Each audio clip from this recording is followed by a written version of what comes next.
రైతులకు ఉచితంగా పంపు సెట్లు ఇవన్నీ చేస్తున్నారు, ఇవన్నీ ఎడుతున్నారు. మీరు చేయాల్సింది కనీసం ఒకసారి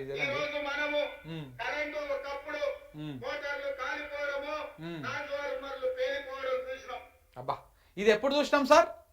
ఈ ట్రాన్స్ఫార్మర్లు లేకపోతే మోటార్లు ఇవన్నీ కాలిపోవడం పేలిపోవడం ఎప్పుడు చూసినాం? కాంగ్రెస్ హయాంలో చూసినాం. కాంగ్రెస్ హయాంలో చూసినాం మనం. కేసీఆర్ ఉన్నప్పుడు పెద్దగా ఈ మోటార్లు కాలిపోయేటిది, ట్రాన్స్ఫార్మర్లు పేలిపోయేటిది, స్టార్టర్లు ఈ పెద్దగా రాలే. ఎందుకంటే నాణ్యమైన కరెంటే వచ్చింది. ఇది నేను చెప్పే మాట కాదు, ఊర్లలో ఉన్నటువంటి ప్రతి రైతుకి ఈ విషయం తెలుసు. ప్రతి రైతుకు తెలుసు.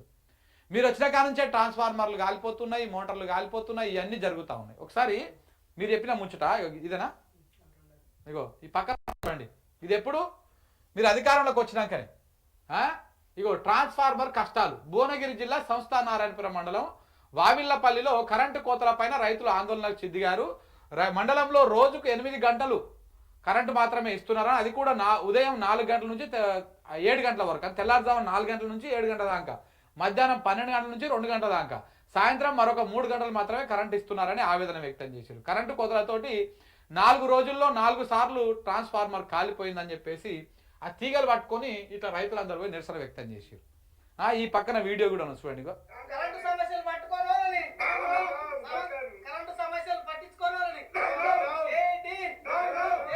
ఇట్లా ఇవన్నీ ఎప్పుడున్నాయి? అప్పట్లో మీ కాంగ్రెస్ పరిపాలనలో ఉన్నాయి. మళ్ళీ మీరు కాంగ్రెస్ అధికారంలోకి వచ్చినాక ఇట్లాంటివి చూస్తుంది తెలంగాణ. అప్పుడు ఉమ్మడి రాష్ట్రంలో గిట్లనే ఉన్నది కథ. ఎప్పుడు వస్తుందో తెలియదు, ఎప్పుడు పోతుందో తెలియదు, కరెంట్ అంతా ఆగమాగా ఉంటుండే. ఇప్పుడు సేమ్ అట్లనే ఉన్నది. ఇవాళ మీరు చెప్పిన మాట యాస్టిస్ గా నిజంగా నిజమైంది.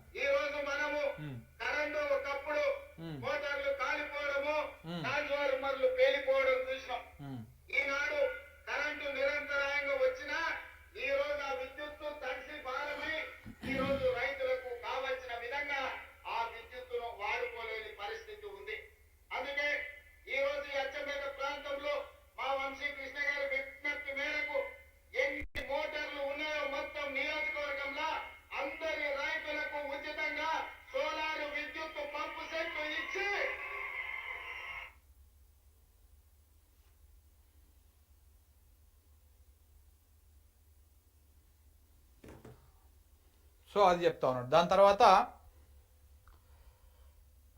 ఇది మనం చూపించినాం, ఇంకా మిగతా కూడా చూపిద్దాం.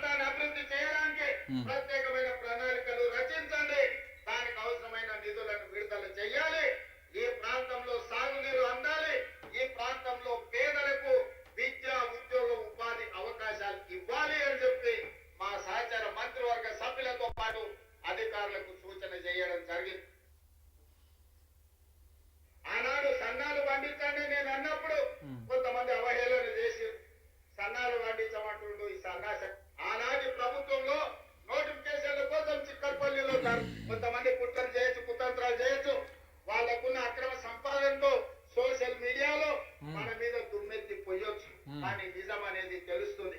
ఆ నిజం ఎట్లా తెలుస్తున్నాయంటే సన్న బియ్యంతో బుక్కెడు పువ్వ కడుపులకు పోయినప్పుడు ఆ ఆడబిడ్డ తెలుస్తుంది. వాళ్ళ పిల్లలకు బుక్కెడు పువ్వ పెట్టినప్పుడు, ఇచ్చేది పెట్టినప్పుడు, ఇది ఇంద్రమ్మ రాజంలో మా రేవంతన్న ఇచ్చుడు సన్న బియ్యం అని చెప్పి ఆ ఆడబిడ్డలకు తెలుస్తుంది. ఇవాళ 60,000 మంది నిరుద్యోగ యువకులు ఉద్యోగాలు వచ్చి ప్రతి నెల జీతం కోసం సంతకం పెట్టినప్పుడు ఈ ఉద్యోగం మా రేవంతన్న ఇచ్చిండు, ఆయన వచ్చినాకనే మాకు ఉద్యోగం వచ్చింది అని చెప్పి అతను గుర్తు చేసుకుంటాడు.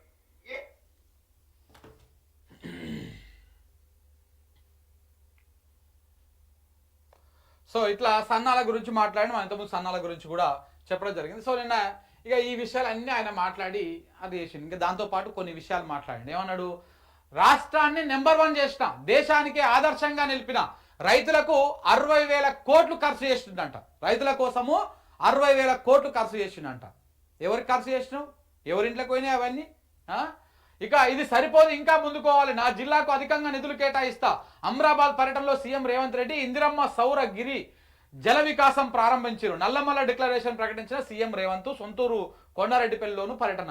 నల్లమల్ల డిక్లరేషన్ అని చెప్పేసి కొత్తగా తీసుకొచ్చారు. ఈ పంపు సెట్ల వ్యవహారాన్ని నల్లమల్ల డిక్లరేషన్ అని చెప్పేసి చెప్తా ఉన్నాడు. మరి ఇప్పటిదాకా ఇచ్చినటువంటి రైతు డిక్లరేషన్ గాలికి పోయింది, కామారెడ్డి డిక్లరేషన్ గాలికి పోయింది, మిగతా అన్నీ కూడా గాలికి పోయినాయి.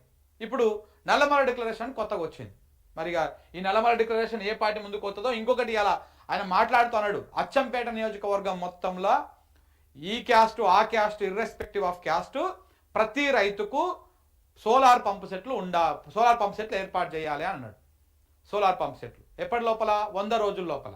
మనం 19 తారీఖు నుంచి కౌంట్ పెట్టి 21 19 తారీఖు నిన్నటి నుంచి లెక్క పెట్టుకుంటే మళ్ళీ మనం 3 నెలల తర్వాత మాట్లాడదాం. ఇదన్నా పోని ఈ మాట మీద రేవంత్ రెడ్డి గారు నిలబడతారా, ఆయన ముఖ్యమంత్రి మాట నిలబెట్టుకుంటాడా లేదా అనేది చూద్దాం.